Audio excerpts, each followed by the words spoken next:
ചായകുടിയെല്ലാം കഴിഞ്ഞ് പാലക്കാട് പോവാനായുള്ള ഒരുക്കത്തിലാണ് ധ്രുവൻ. ദേവു അവൻ ഒരുങ്ങുന്നത് നോക്കി കട്ടിലിൽ ഇരിപ്പുണ്ട്. ദേവുവിൻ്റെ മുഖം വാടിയാണ് ഇരിക്കുന്നത്. ധ്രുവൻ അത് കണ്ണാടിയിലൂടെ കാണുന്നുണ്ട്. അവൻ ആ ഭാഗത്തേക്ക് ശ്രദ്ധിക്കാത്തതുപോലെ നിന്നു. അവൻ റെഡിയായി കഴിഞ്ഞ് ദേവുവിൻ്റെ അടുത്ത് വന്ന് മെല്ലെ ഇരുന്നു. അഞ്ജു, ധ്രുവൻ വിളിച്ചു. ഒന്നും മിണ്ടാതെ ദേവു അവനെ ഇറുകെ ഒന്ന് കെട്ടിപ്പിടിച്ചു. അവൻ്റെ കഴുത്തിലേക്ക് മുഖം വെച്ചിരുന്നു.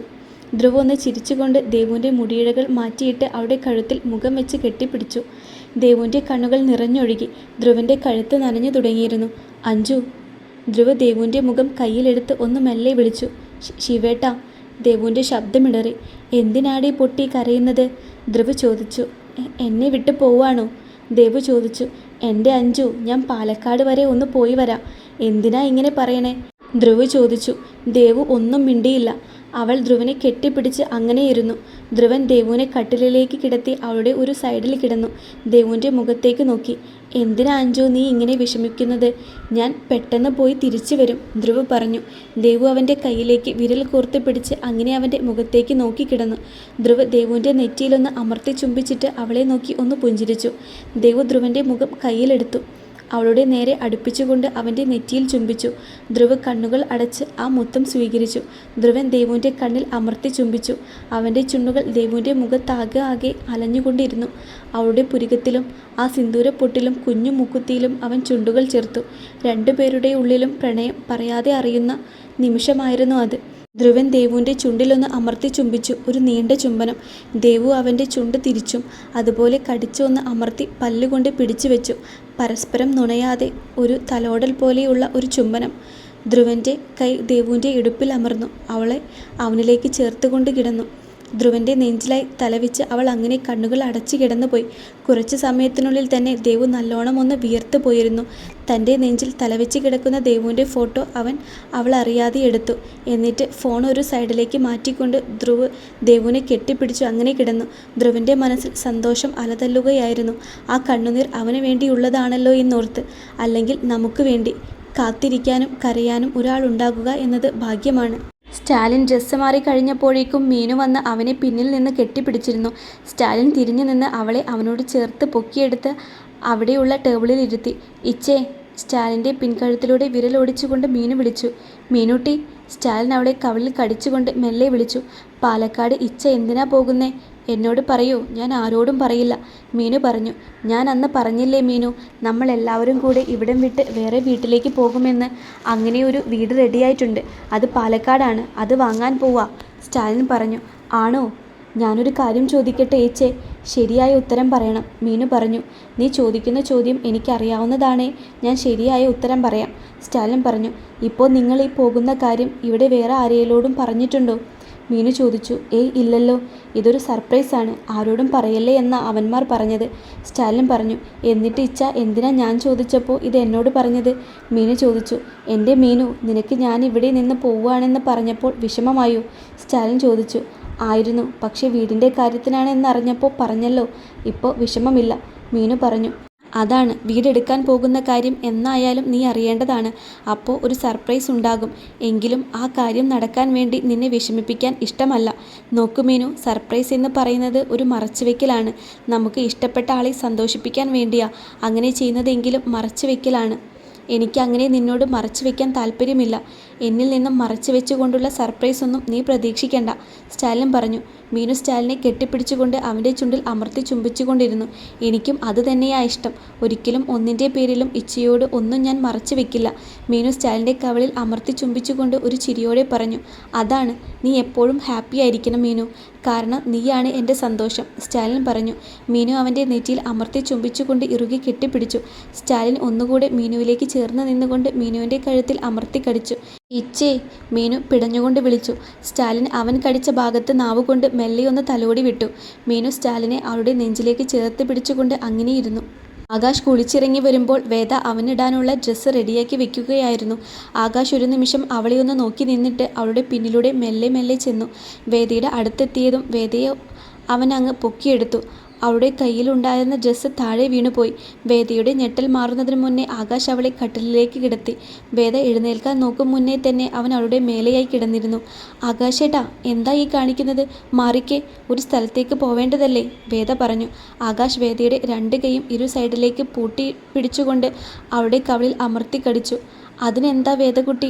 ആകാശ് ചോദിച്ചു. എൻ്റെ കയ്യിൽ നിന്ന് വിട്ടേ, വേദ പറഞ്ഞു. വിട്ടാൽ നീ പോകും. എൻ്റെ ഭാര്യയെ അങ്ങനെ വിടാനൊരു ഉദ്ദേശവുമില്ല, ആകാശ് പറഞ്ഞു. എന്താ മോൻ്റെ ഉദ്ദേശം? വേദ ചോദിച്ചു. ദുരുദ്ദേശം തന്നെയാണ്. എന്തേ, സമ്മതിക്കില്ലെന്നുണ്ടോ മോളെ? ആകാശ് ചോദിച്ചു. സമ്മതിക്കില്ല. എന്ത് ചെയ്യും? വേദ ചോദിച്ചു.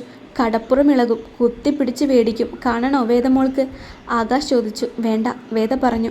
അപ്പോൾ സഹകരിക്കുന്നതാണ് കമ്പനിക്ക് നല്ലതെന്ന് ഞാൻ വിനയപൂർവ്വം അറിയിക്കുന്നു, ആകാശ് പറഞ്ഞു. സഹകരിക്കാം, വേദ പറഞ്ഞു. അതോടെ ആകാശ് അവളുടെ കൈ വിട്ടു. വേദ അവനെ കെട്ടിപ്പിടിച്ചു. ആകാശ് വേദയുടെ കഴുത്തിലേക്ക് മുഖം ചേർത്ത് വെച്ച് അവിടെ മാകെ കടിച്ചു നുണഞ്ഞു. വേദയുടെ കണ്ണുകൾ അടഞ്ഞുപോയി. അവളുടെ കൈവിരൽ ആകാശിൻ്റെ മുടിയിലൂടെ ഒഴുകി. ആകാശിൻ്റെ ചുണ്ടുകൾ വേദയുടെ ചെവിയിലേക്കും കവിളിലേക്കും കണ്ണുകളിലേക്കും പാഞ്ഞു കയറി ചുംബിച്ചുകൊണ്ടിരുന്നു. ആകാശിൻ്റെ ചുണ്ടിനെ വേദ മെല്ലെ ഒന്ന് കടിച്ചു. അതേപോലെ അവളുടെ ചുണ്ടിനെ ആകാശം നുണഞ്ഞു. വേദയുടെയും ആകാശിൻ്റെയും വസ്ത്രങ്ങൾ ഓരോന്നായി അഴിഞ്ഞുമാറി തുടങ്ങി. വേദയുടെ ദേഹം ഒട്ടാകെ അവൻ്റെ ചുണ്ടുകൾ പാഞ്ഞുകൊണ്ടിരുന്നു. വേദ പിടഞ്ഞുകൊണ്ടിരുന്നു. പതിയെ പതിയെ ആകാശ് വേദയിലേക്ക് പടർന്നു കയറി തുടങ്ങിയിരുന്നു. ചെറിയൊരു നോവോടെ അവൻ അവളിലേക്ക് ആഴ്ന്നിറങ്ങിക്കൊണ്ടിരുന്നു. വേദ കണ്ണുകൾ അടച്ച് ആകാശിൻ്റെ പുറത്ത് ഇറുകിപ്പിടിച്ചുകൊണ്ട് അങ്ങനെ കിടന്നു. 1 മണിക്കൂർ നീണ്ടുപോയ ആകാശിൻ്റെ വേഗത മെല്ലെ കുറഞ്ഞു കുറഞ്ഞു വന്നു. പിന്നെ തീരെ ഇല്ലാതായി. അവൻ അവളുടെ ദേഹത്തേക്ക് തളർന്നു കിടന്നു. വേദ, ആകാശ് മെല്ലെ വിളിച്ചു. എന്താ ആകാശേട്ടാ? വേദ പതിയെ ചോദിച്ചു. വിഷമമുണ്ടോ ഞാൻ ഇവിടെ നിന്നും പോകുന്നതിന്? ആകാശ് മുഖമുയർത്തി അവളുടെ മുഖത്തേക്ക് നോക്കിക്കൊണ്ട് മെല്ലെ ചോദിച്ചു. പിന്നെ വിഷമമില്ലാതെ, പക്ഷേ ഇപ്പോൾ കുറഞ്ഞു കേട്ടോ. വേദ ആകാശിൻ്റെ മുഖം തൻ്റെ നെഞ്ചിലേക്ക് അടക്കി പിടിച്ചുകൊണ്ട് ഒരു ചിരിയോടെ പറഞ്ഞു. ആകാശ് ഒരു പുഞ്ചിരിയോടെ അവളുടെ ദേഹത്ത് അങ്ങനെ കിടന്നു. അങ്ങനെ എല്ലാവരും റൂമിൽ നിന്നും പുറത്തേക്ക് വന്നു. ആൺപിള്ളേർ ഓരോന്നായി ചെന്ന് അനിതയെ കെട്ടിപ്പിടിച്ചു യാത്ര പറഞ്ഞു. പോയിട്ട് നാളെ വൈകിട്ടിങ്ങ് തിരിച്ചു വരും. പിന്നെ ഈ മുറ്റത്ത് നാളെ പന്തലിടണം. അതിനുവേണ്ടി പണിക്കാർ വരും കേട്ടോ, ധ്രുവ് പറഞ്ഞു. ആ മോനെ, നിങ്ങൾ സൂക്ഷിച്ചു പോണം കേട്ടോ. നല്ല ശ്രദ്ധ വേണം വണ്ടി ഓടിക്കുമ്പോൾ, അനിത പറഞ്ഞു. ശരി അമ്മേ, അവർ 4 പേരും ഒരുപോലെ പറഞ്ഞു. ആദി ചെന്ന് വിന്ദയെ ചേർത്ത് പിടിച്ചു. വിന്ദ ആദിയുടെ അടുത്തേക്ക് ചേർന്നങ്ങ് നിന്നു. പോയിട്ട് വരാം, ആദി മെല്ലെ പറഞ്ഞു. പോയി വാ, സൂക്ഷിക്കണം കേട്ടോ, വിന്ദ ഒരു ചിരിയോടെ പറഞ്ഞു. സൂക്ഷിച്ചോളാം, ആദി പറഞ്ഞു. ധ്രുവ് ദേവുവിനെ ഒന്ന് നോക്കി. അവൾ അവനെയും. അതുപോലെ തന്നെ ദേവു നോട്ടവും മാറ്റി. സ്റ്റാലിൻ മീനുവിൻ്റെ കയ്യിൽ പിടിച്ചു. അവളുടെ നെറ്റിയിലൊന്ന് ചുംബിച്ചു. മീനു തിരിച്ചു. ആകാശും വേദയും ഒന്ന് കെട്ടിപ്പിടിച്ചു കൊണ്ട് നിന്നു. ശേഷം എല്ലാവരും അവിടെ നിന്നും ഇറങ്ങി. സ്റ്റാലിനാണ് വണ്ടി ഓടിക്കുന്നത്. ഉമ്മറത്ത് നിൽക്കുന്ന അവരുടെ നേരെ കൈവീശി കാണിച്ചുകൊണ്ട് അവൻ്റെ കാർ പാലക്കാട്ടെ കൊല്ലങ്കോട് ലക്ഷ്യമാക്കി ഗേറ്റ് കടന്ന് ചീറിപ്പാഞ്ഞു പോയി. ആൺപിള്ളേർ അവിടെ നിന്ന് പോയതും പെൺപിള്ളേർ അപ്പോൾ തന്നെ അകത്തേക്ക് കയറിപ്പോയി. ദേവു ചെന്ന് സോഫയിലിരുന്ന്. അവളുടെ കൂടെ തന്നെ പോയി വിന്ദയും മീനുവും വേദയും ഇരുന്നു. പിള്ളേർ പോയപ്പോൾ വീട് ഉറങ്ങിയ പോലെ തോന്നുവാ മക്കളെ, അനിത പറഞ്ഞു. അതെ, എനിക്കും തോന്നുന്നുണ്ട്. അങ്ങനെ എന്തോ ഒരു മിസ്സിങ് തോന്നുവാ, ദേവു പറഞ്ഞു. എന്നാലും എന്തായിരിക്കും പാലക്കാട് അവർക്ക് ഇത്ര അത്യാവശ്യമായിട്ടുള്ളത്? വേദ പറഞ്ഞു. വല്ല അത്യാവശ്യ ബിസിനസ് കാര്യമായിരിക്കുമെന്നാണ് എനിക്ക് തോന്നുന്നത്, മീനു പറഞ്ഞു. പാലക്കാട് എന്ത് ബിസിനസ്സാണ് ഇവർക്കുള്ളത് എന്നാണ് എനിക്ക് മനസ്സിലാവാത്തത്, വിന്ദ പറഞ്ഞു. ഉണ്ടാവും മക്കളെ, ചിലപ്പോൾ നമുക്ക് അറിയാത്തതായിരിക്കും, അനിത പറഞ്ഞു. എന്നോട് ഇതുവരെ പാലക്കാട് എന്നൊരു വാക്ക് ആകാശേട്ടൻ പറഞ്ഞിട്ടില്ല, വേദ പറഞ്ഞു. പക്ഷേ എന്നോട് എൻ്റെ ഇച്ചായൻ പറഞ്ഞിട്ടുണ്ട് ഒരു വട്ടം പാലക്കാടിനെ പറ്റി. ഇച്ചായനെ പാലക്കാട് ഭയങ്കര ഇഷ്ടമായിരുന്നു. ഒരു ദിവസം അവിടെ പോയി വീട് വയ്ക്കണമെന്നും അവിടെ എല്ലാവരുമായിട്ട് താമസിക്കണമെന്നും പറഞ്ഞിട്ടുണ്ട്. അപ്പോൾ ഞാൻ ഇച്ചായനെ കളിയാക്കുകയാണ് പതിവ്. പാലക്കാട് വല്ല ബിസിനസ്സും ഉണ്ടാകും, മീനു പറഞ്ഞു. അപ്പോൾ ശരിയായിരിക്കും, ദേവും പറഞ്ഞു. എന്നാൽ നിങ്ങൾ വാ മക്കളെ, കഴിക്കാം. നമുക്ക് വേഗം കഴിച്ചിട്ട് കിടക്കാം, അനിത പറഞ്ഞു. അങ്ങനെ അവർ എല്ലാവരും കഴിക്കാൻ പോയി. അനിതയാണ് എല്ലാവർക്കും വിളമ്പിക്കൊടുക്കുന്നത്. ആൺപിള്ളേർ ഇല്ലാത്തതിൻ്റെ കുറവ് നല്ലോണം വീട്ടിൽ അറിയുന്നുണ്ടായിരുന്നു. ഫുഡ് കഴിച്ചു കഴിഞ്ഞിട്ട് എല്ലാവരും കുറച്ചു നേരം കൂടി സംസാരിച്ച ശേഷം എല്ലാവരും കിടക്കാനായി പോയി. ദേവു റൂമിലേക്ക് ചെന്നപ്പോൾ ധ്രുവൻ്റെ മണവും അവൻ്റെ സാന്നിധ്യവും അവിടെയുള്ളതുപോലെ തോന്നി ദേവുവിന്. ദേവുവിൻ്റെ കണ്ണുകൾ നിറഞ്ഞു. അവൾ മെല്ലെ അവിടെയുള്ള കട്ടിലിലേക്ക് ഇരുന്നു കൊണ്ട് ധ്രുവനെ ഓർത്തു. ഒരു ദിവസം അവനിവിടെ നിന്ന് മാറി നിന്നപ്പോൾ വല്ലാത്തൊരു വീർപ്പുമുട്ടലാണ് അവൾക്ക് തോന്നിയത്. ദേവു 2 നിമിഷം കട്ടിലിൽ ഓരോന്നോർത്തിട്ട് അവിടെ ഇരുന്ന് ശേഷം അവൾ ബാത്റൂമിലേക്ക് കയറി. അവിടെയുള്ള ബിൻ തുറന്നു നോക്കിയപ്പോൾ ധ്രുവൻ്റെ ഒരു ഷർട്ട് കിടപ്പുണ്ടായിരുന്നു. ദേവു ആ ഷർട്ട് എടുത്ത് അവളുടെ മുഖത്തേക്കൊന്ന് ചേർത്തുകൊണ്ട് അവിടെ തന്നെ ഇരുന്നു. അവളുടെ കണ്ണുകൾ നിറഞ്ഞൊഴുകിക്കൊണ്ടിരുന്നു. ആ ഒരു നിമിഷം ധ്രുവ് അവളുടെ അടുത്തുണ്ടായിരുന്നു എങ്കിൽ എന്ന് ദേവു വല്ലാതെ ആഗ്രഹിച്ചു പോയി.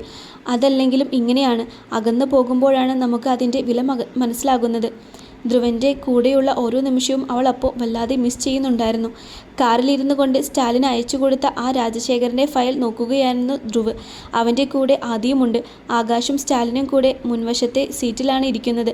ആദിയും ധ്രുവനും കൂടെ എബി അയച്ചു കൊടുത്ത ആ ഫയൽ ഓപ്പൺ ചെയ്ത് നോക്കി. ഇതാണപ്പോൾ രാജശേഖരൻ. ധ്രുവ് പറഞ്ഞു. ഇയാളിപ്പോൾ എവിടെയാ? ആദി ചോദിച്ചു. ഇയാളിപ്പോൾ ഉള്ളത് എറണാകുളത്താണ്. അയാൾക്കൊരു മകനുണ്ട്, ഹരീഷ്. അവൻ ഇത്ര ദിവസം നാട്ടിലുണ്ടായിരുന്നില്ല. ഇപ്പോൾ ഈ അടുത്താണ് നാട്ടിലേക്ക് വന്നത്, ധ്രുവ് പറഞ്ഞു. അപ്പോൾ തന്തയുടെ പ്രതികാരം ഇനി മകനാണോ വീട്ടാൻ വേണ്ടി വരുന്നത്? സ്റ്റാലിൻ ചോദിച്ചു.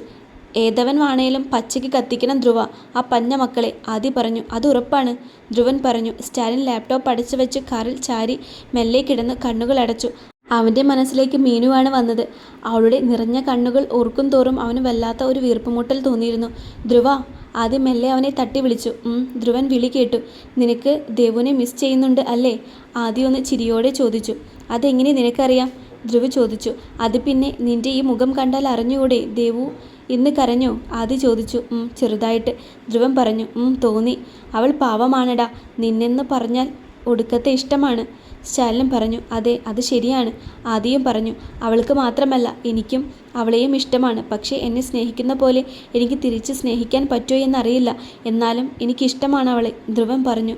അത് എനിക്കും ആദിക്കും നല്ലോണം അറിയാം. നീ പറഞ്ഞു തരണ്ട, സ്റ്റാലിൻ പറഞ്ഞു. നമ്മുടെ വിഷമമൊന്നുമല്ല വിഷമം. ഈ ആദിയുടെ ആ വിഷമം കണ്ടില്ലേ? അതാണ് ശരിക്കും വിഷമം. അവനൊന്ന് ചേർത്ത് പിടിച്ചുകൊണ്ട് ആ വിഷമം ഒരു നിമിഷത്തേക്ക് മറന്നില്ലേ?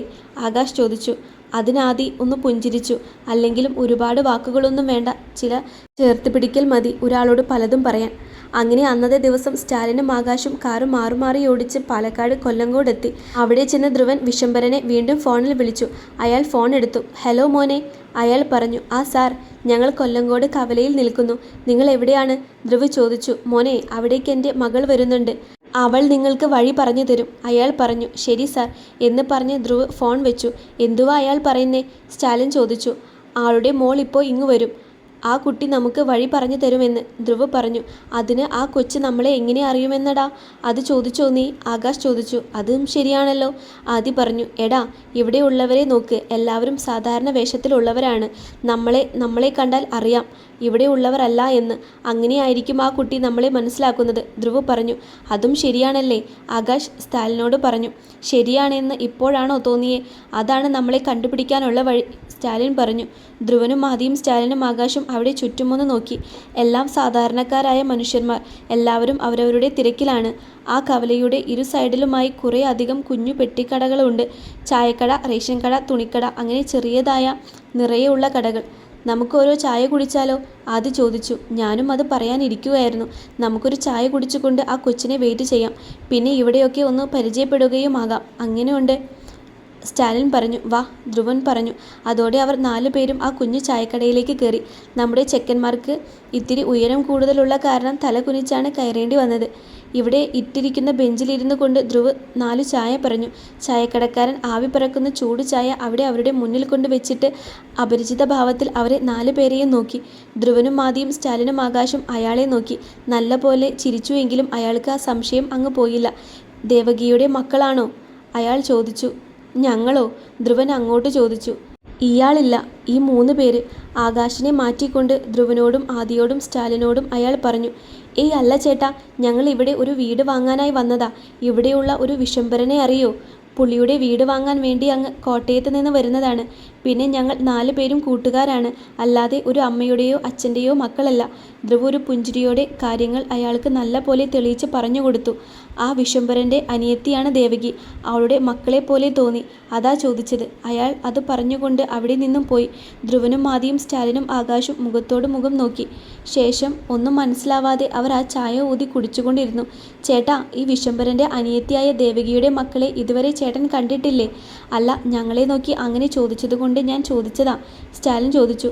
വിശംബരൻ്റെ അനിയത്തി ദേവകി ഒരു സുന്ദരിയാണ്. അവളുടെ പുറകെ നാട്ടിലുള്ള എല്ലാ ചെക്കന്മാരും ഒരു കാലത്ത് നടന്നിരുന്നു. എന്നാൽ അവൾ ഇഷ്ടപ്പെട്ടത് കോട്ടയത്തു നിന്നു വന്ന ഒരാളെയായിരുന്നു. പേരൊന്നും ഓർക്കുന്നില്ല, എന്തോ ഒരു പേരാണ്. ഒരു ദിവസം ആരോടും പറയാതെ ദേവകി ആ കോട്ടയംകാരൻ്റെ ഒപ്പം ഒളിച്ചോടിപ്പോയി. പിന്നീട് കുറേ കാലം കഴിഞ്ഞ് മരിച്ച ദേവകിയുടെ മൃതദേഹമാണ് കൊണ്ടുവന്നത്. ആ കോട്ടയത്തുകാരനെ പറ്റി പിന്നെ ഒരു വിവരവും കിട്ടിയിട്ടില്ല. ഇവരൊട്ടും അന്വേഷിക്കാനും പോയില്ല. ഇന്നിപ്പോൾ നിങ്ങളെ കണ്ടപ്പോൾ നിങ്ങൾ ആ ദേവകിയുടെ മക്കളായിരിക്കും എന്ന് അതാ ഞാൻ ചോദിച്ചേ. നല്ല മുഖച്ഛായയുണ്ട് നിങ്ങൾക്ക് 3 പേർക്കും. ഇപ്പോൾ നിങ്ങൾ വാങ്ങാൻ പോകുന്നത് ഒരു തറവാട്. ആ, അതും ദേവകിക്ക് അവകാശപ്പെട്ടതാണ്.